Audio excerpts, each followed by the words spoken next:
Hello everyone and welcome to Cloud Passion. In last couple of sections we basically installed OC client and we were able to log into Openshift cluster.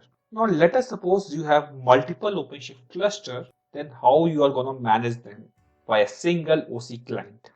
This can be done by kubeconfig file. So without any further ado, let's move to the demo. So basically I have two Openshift clusters.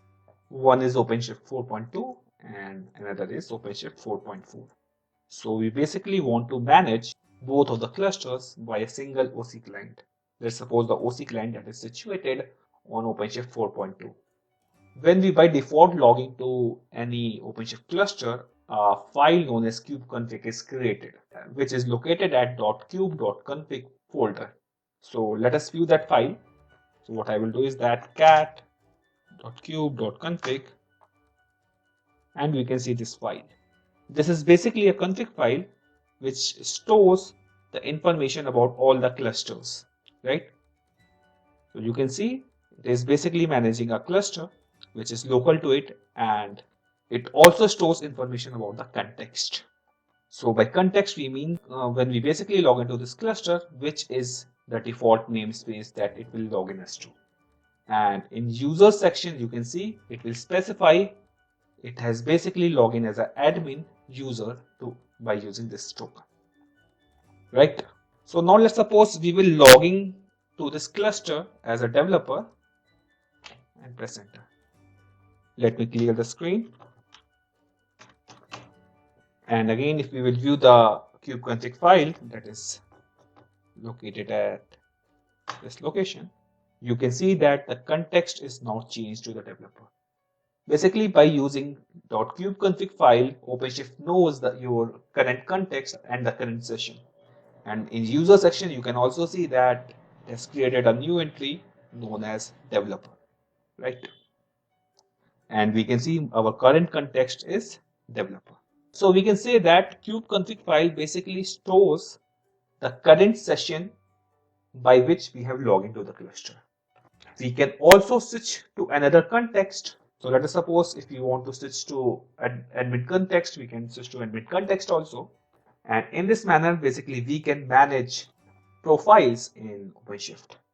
Not only this kubeconfig file can manage a single cluster, but it can also manage multiple clusters. So let's suppose we have this Openshift 4.4 cluster, which we want to manage by this OC client. So what I will do is that I will go to console. I will log in by admin and I will copy this login command. I will click on this display token and I will copy this command and I will go back to my original Openshift cluster, clear the screen and then log in with this command. Now you can see that we have basically logged into Openshift 4.4 by using this OC client. Now if we will again have a look at that kubeconfig file, we will see a new entry of cluster, which basically points to this Openshift cluster. And we can see our current context is another Openshift server. And we have logged into that default project. This is the URL of Openshift cluster, and this is the default user by which it has logged in. So by changing the current context, what you can do is that you can switch between the different clusters. And there are different commands available for that. If you go to the Openshift documentation, you can see there are various commands to set the context, set the cluster, or use any particular context.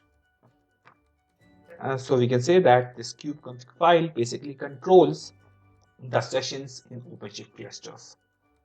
So by now we believe that you must be clear about what is kubeconfig file and why it is used.